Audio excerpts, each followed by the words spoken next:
Olá pessoal, bem-vindos ao curso de Transferência de Calor. Eu sou Fábio Toshio Kanizawa, professor do Departamento de Engenharia Mecânica da Universidade Federal Fluminense, UF. Esse curso é para nível de graduação e foi desenvolvido durante o período de isolamento social da pandemia. Bom, antes de iniciar o curso, só um comentário aqui.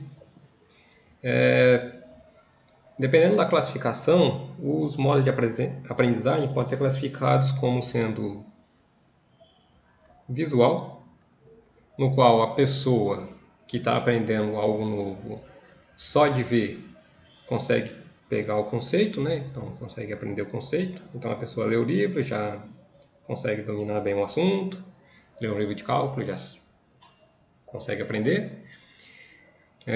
Tem a pessoa, tem o modo de aprendizado auditivo, através do qual a pessoa, por ouvir alguém explicando um conceito, consegue captar bem aquele conceito e fixar bem. E tem o modo de aprendizado sinestético. O modo sinestético requer prática. Então, ao invés de só ler o livro de cálculo ou escutar alguém explicando o cálculo, a pessoa tem que praticar como que é feita a derivação, integração, limite, etc. Acredito que boa parte das pessoas tenham essa característica desse modo de aprendizagem sinestético. Então, para contemplar todos os modos de aprendizagem, vamos tentar fazer bastante coisa escrita, né? Então, isso ajuda a fixar os conceitos. Então, vocês vão ver aqui ao longo dos vídeos que vai ter bastante coisa que vai ser apresentada na forma por extenso, né? Então, tudo bem. Voltando aqui para o curso, comentando rapidamente a estrutura do curso. Então, transferência de calor, a gente vai iniciar com a introdução e motivação. Já nessa parte, e devido ao próprio nome, né, transferência de calor, a gente sabe, já prevê que é relacionado a problemas térmicos. Então, a gente vai ver a relação dela com a primeira lei da termodinâmica.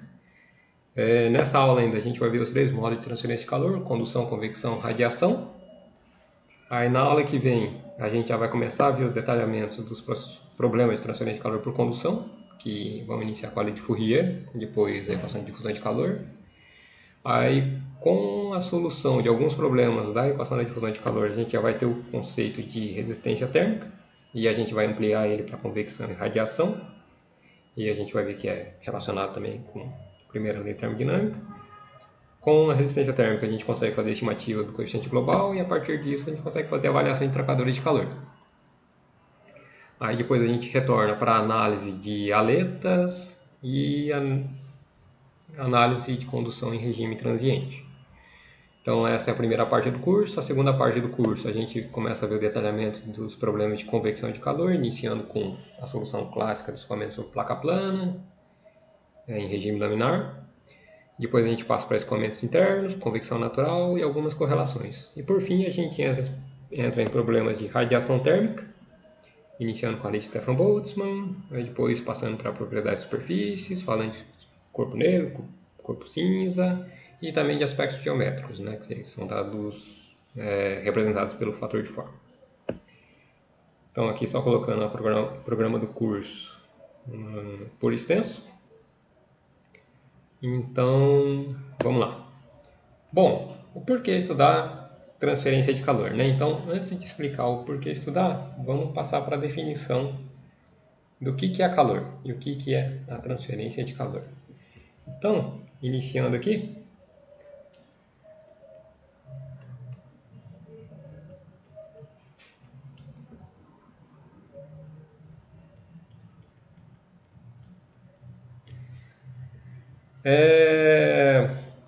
falando em termos históricos, lá no século XVIII, os cientistas, pesquisadores, a partir de observação experimental, observação empírica, né, eles observaram que quando dois corpos com temperaturas distintas são colocados em contato térmico, então vamos supor aqui que a gente tem um corpo 1 com uma temperatura T1 em contato térmico com o corpo 2.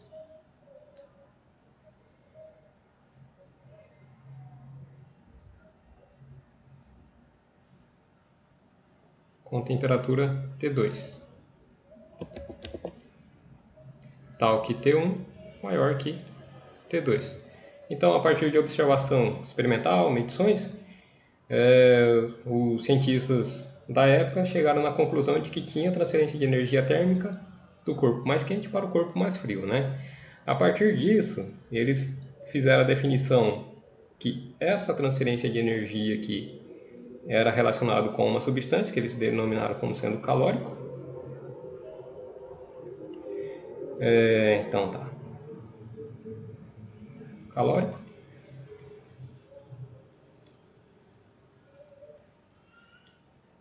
E naquele período foram atribuídas algumas propriedades para o calórico que não são muito bem reais, né? Como massa, volume, etc. E uma das propriedades que de fato se comprovaram com o desenvolvimento da ciência é a característica de que a energia térmica sempre flui do corpo mais quente para o corpo mais frio, né? Conforme vocês viram lá na segunda lei da termodinâmica. Então, com o desenvolvimento da ciência, chegou na conclusão de que o calórico não representava muito bem o problema real, né? Então, definindo o calor, é energia térmica, fazendo uma definição simplificada aqui. Então, energia térmica transmitida ou transferida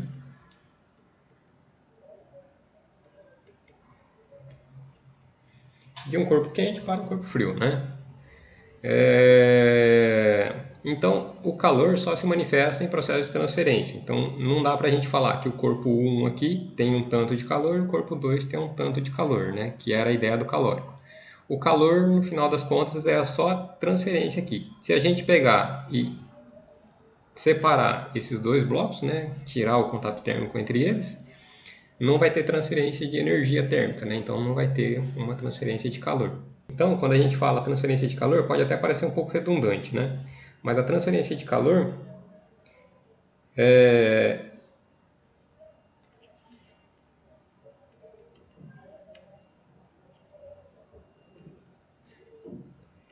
são os conceitos e métodos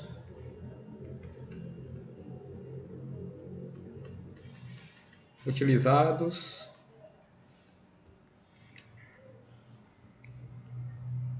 para análise de como o calor é transferido.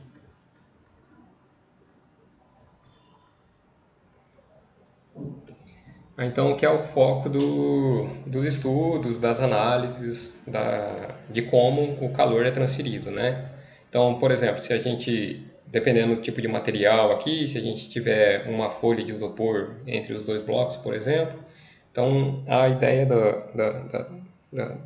da disciplina de transferência de calor é avaliar como que é feito a transferência de calor, né? Enquanto calor é um conceito físico, é uma grandeza física relacionada com a transferência de energia térmica. A transferência de calor acaba sendo um conjunto de ferramentas, conceitos e métodos utilizados para análise de como o calor é transferido, né?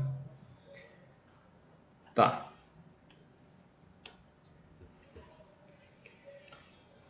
Aí, lá no curso de termodinâmica, vocês já tiveram um pouco de contato com o conceito de calor, né? Da equivalência de calor com trabalho e etc. Então, tomando aqui a primeira lei da termodinâmica,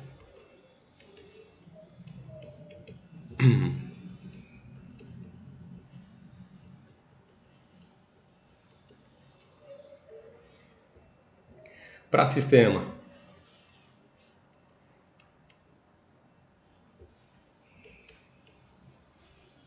taxa de transferência de calor para o sistema, supondo um sistema qualquer aqui. Então, taxa de transferência de calor para o sistema, Q ponto, menos o trabalho realizado pelo sistema sobre o meio, W ponto, que é igual à taxa de variação temporal da energia total do sistema. Aí aqui entra energia interna, energia cinética e energia potencial. Aí para volume de controle é um pouquinho diferente, né? Vocês também viram lá no curso de termodinâmica.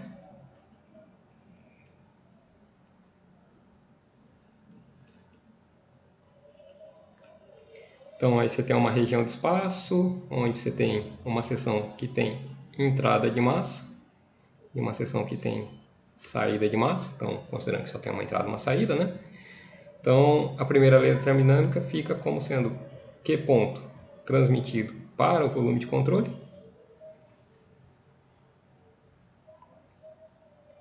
Aí aqui a gente tem a superfície de controle, né?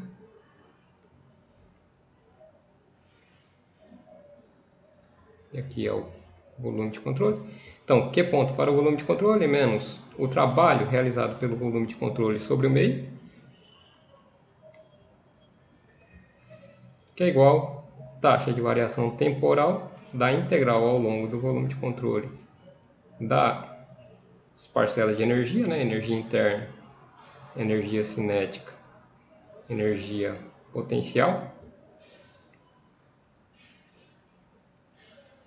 mais o termo de fluxo. Então, integral ao longo da superfície de controle, da entalpia, mais energia cinética, mais energia potencial. Ou V, produto escalar dA. Aí, nas duas abordagens, tanto para sistema quanto para volume de controle, ou a gente fazia a estimativa do Q ponto como função do trabalho e variação do estado termodinâmico, no caso do sistema, né?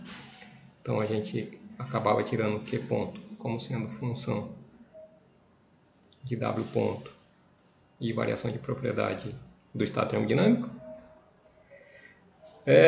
Ou isso daqui era um parâmetro dado do problema, né?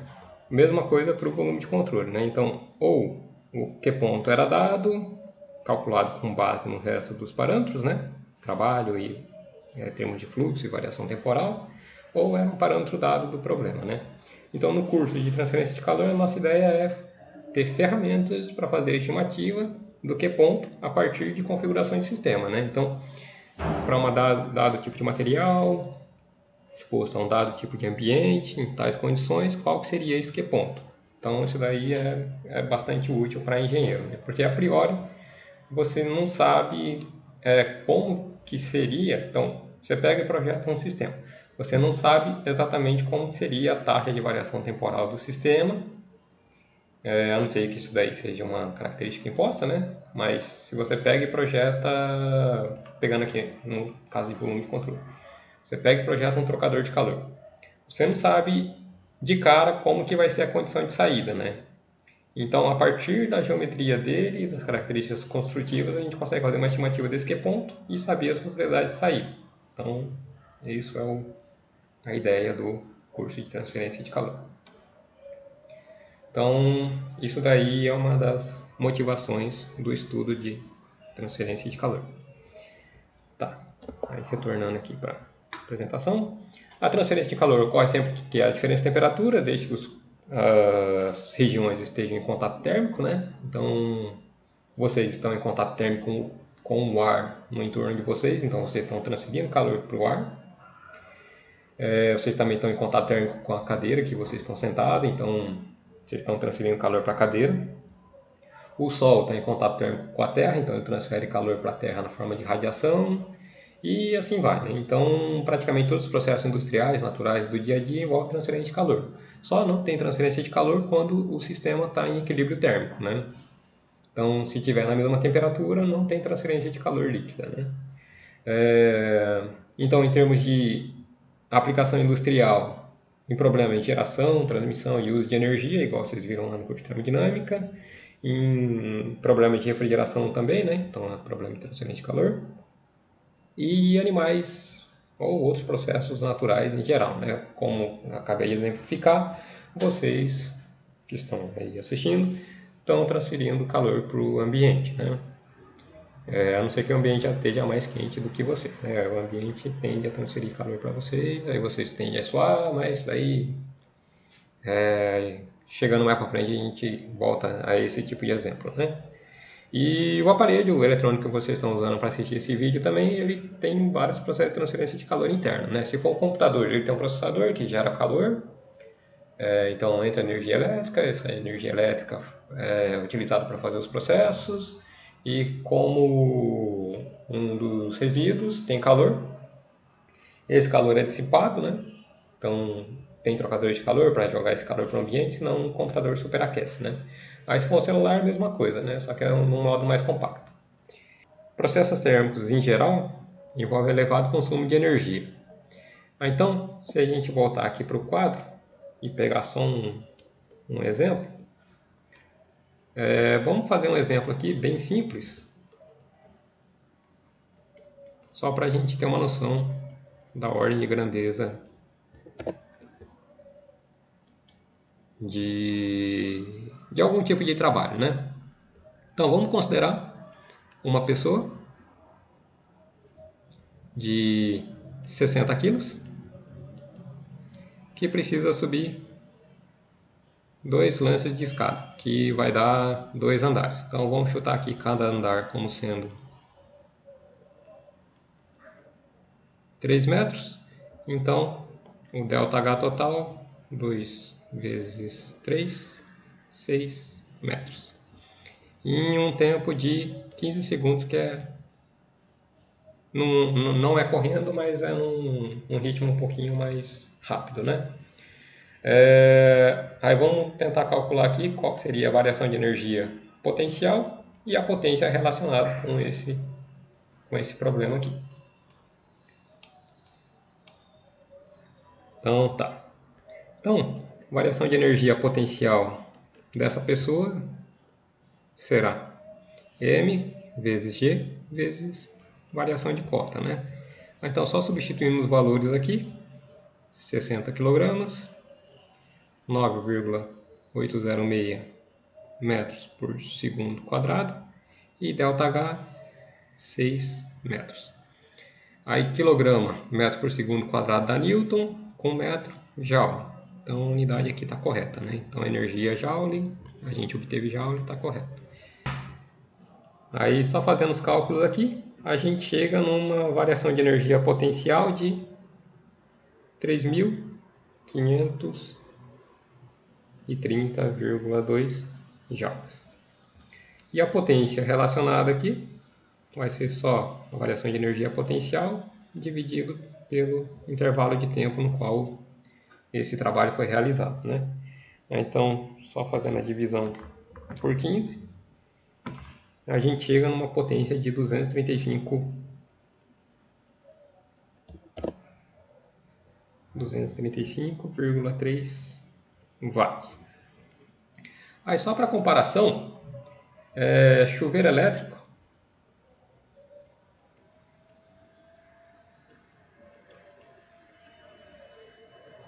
tem a potência normalmente maior do que 3.000 watts.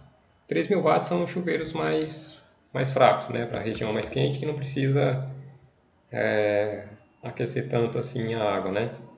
Ou que a água de entrada não é tão fria, né? Aí em regiões um pouco mais frias, chuveiros passam de 7.000 watts, né? Dependendo do modelo. Aí outro exemplo também, o computador que vocês estão utilizando, né? Muito provavelmente ele é da ordem de 500 watts. Então, com base nisso, né, a gente pode ver que a gente consome muita energia, né? Então, se a gente colocasse um dínamo para a gente acionar, para utilizar tudo que a gente utiliza no dia a dia, a gente não daria conta, né? E esse caso aqui do chuveiro, a gente enfatiza, deixa bem claro, né, o tanto que processos térmicos consomem muita energia.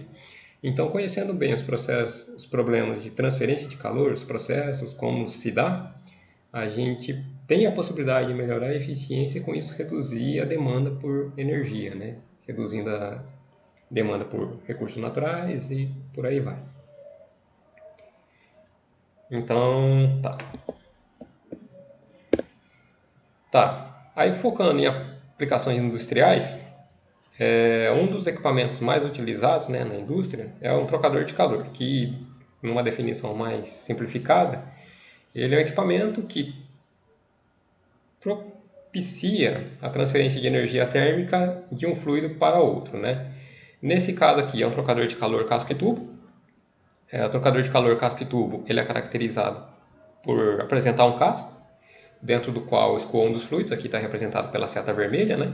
Então o fluido vermelho escoa dentro do casco, e por ter tubos, né? Então esses tubos aqui estão dentro do casco e dentro dos tubos escoam um outro fluido, né? Representado aqui pela seta amarela. Aí os fluidos não entram em contato direto, né? O único contato que tem é contato térmico, que ocorre através da parede dos tubos. Então, supondo que o fluido vermelho aqui seja um fluido quente, o fluido amarelo seja um fluido frio, aí conforme eles vão escoando aqui, vai tendo transferência de calor do fluido quente para o fluido frio, aí o fluido quente sai um pouco mais frio do que entrou e o fluido frio sai um pouco mais quente do que entrou, né? Então, no final do curso, a gente vai ter capacidade de fazer a análise desse tipo de equipamento. Aquele apresentado, então esse daqui não é um trocador, a princípio não é um trocador de calor muito grande, né? Mas trocador de calor pode ter dimensões bem grandes, né? Conforme representado aqui nessas figuras. Pode ser o tamanho até de uma carreta, né? Então, conhecendo bem, dominando bem os conceitos de transferência de calor, é possível fazer dimensionamento mais preciso, né? Com um fator de segurança menor, então você não precisa ter um superdimensionamento muito grande. Ou, que seria um pouco mais crítico até, né, seria o caso de subdimensionamento, que aí teria que ter retrabalho, adição de outro equipamento ou troca do equipamento, né? Então, o impacto financeiro seria muito grande, né? Então isso motivou, até aqui a gente estava na parte de motivação, né, o porquê estudar transferência de calor. Agora aqui entrando nos modos de transferência de calor, então a gente tem basicamente três modos, né? Que é a condução de calor, que é a transferência de calor sem movimentação de matéria. Aí aqui só para representar, isso aqui é uma figura que eu peguei do livro do Lienhard, que está aí na descrição do curso, né? E na descrição do vídeo também. As pessoas representam a matéria ou o meio e a água representa o calor ou a energia a ser transferida, né? Então, a condução de calor ocorre com transferência de energia térmica sem movimentação líquida de matéria. Então, nesse caso aqui, a água vai passando de pessoa em pessoa até chegar no incêndio aqui. Pode ser exemplificado no dia a dia, como quando você está aquecendo água no fogão e você coloca um talher, uma colher, por exemplo, de metal. O cabo da colher fica para fora, né? E mesmo não tendo contato direto com a água quente vai transferindo energia para a colher e a energia térmica vai sendo transferida ao longo do cabo através de condução de calor, né? Então não tem movimentação de matéria, mas tem transferência de energia térmica. O outro modo de transferência de calor é a convecção de calor. Então está representado aqui pelo rapaz que está carregando a água, né? Então é transferência de calor com movimentação de matéria. Então é conforme o exemplo que a gente acabou de falar, né? Então vocês estão expostos ao ar ambiente, o ar ambiente entra em contato com a pele de vocês, ele aquece, aumenta a temperatura devido à redução da densidade e ele tende a subir. Ou quando a gente entra na piscina, por exemplo, a temperatura da pele é superior à temperatura da água, então tem transferência de calor para a água, né? E o último modo de transferência de calor é a transferência de calor por radiação térmica, né? A radiação térmica é uma transferência de calor independente do meio, ocorre através de ondas eletromagnéticas e o exemplo mais simples é a transferência de energia do Sol para a Terra, né? Então, através de radiação solar. Então, aqui a gente encerra a primeira aula. Na próxima aula, a gente já inicia com a lei de Fourier e a equação da difusão de calor.